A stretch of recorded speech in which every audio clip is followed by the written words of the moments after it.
Hi, this is Dr. Liu. This is the setup for the DC motors lab. So let's take a look. This is the power supply. I have this connected to a 9-volt battery, which is a little bit outside of the view. It's right here. Um, and this is connected to the buses over here and buses over here. On this side, it supplies 3.3 volts by default. This little jumper is setting to 3.3, and this jumper setting is at 5 volts. So this is 5 volt, that's ground. And this is the L293D, which is a motor driver with integrated diodes.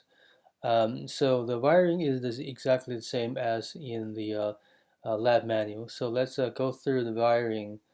Um, this is the 5 volt from Arduino to the chip's logic power supply. So it needs logic, and this is Arduino's ground to the system's ground.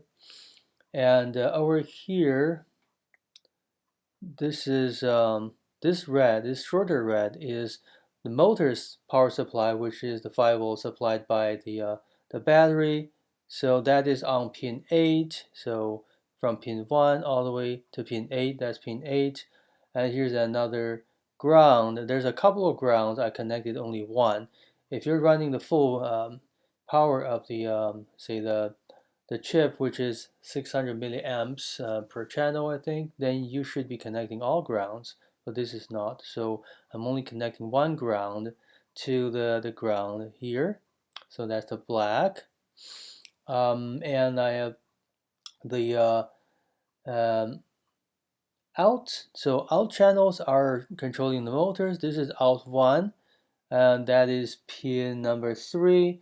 And this is out 2, that's pin number 6. So 3 and 6. And then close to them, the 2 and the 7, these are the in pins, or the pins that you're using to control the polarity or direction of the motor.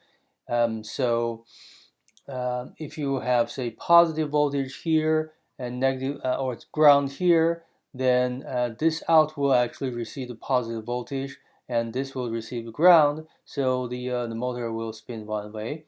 And if you swap the polarity, say ground here and positive here, then this side will be ground, the other side will be positive. The positive comes from this board, not from Arduino. And then the motor will spin the other direction.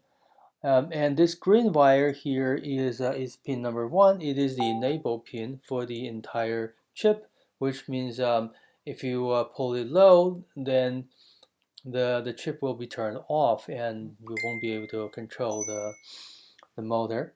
Okay, so that means this is everything.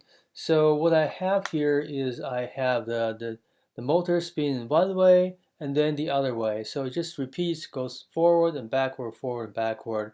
But the reason it's not spinning is because I didn't really push this in to supply power yet. So let me hold down the motor and hopefully you'll be able to see the spinning one way. Okay, I think I'm actually blocking it from spinning. That's one way, the other way, one way, the other way. It's a little difficult to see.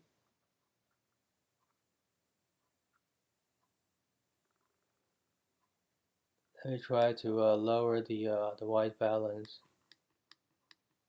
Okay, I have just misprinted the label I'm using. Yep. Okay, so here we go. That's the demo. I was hoping the okay, at least in the video it won't be very obvious, but if you're watching this live, you can tell which way it's going. Well, at least the different directions sound differently. There we go.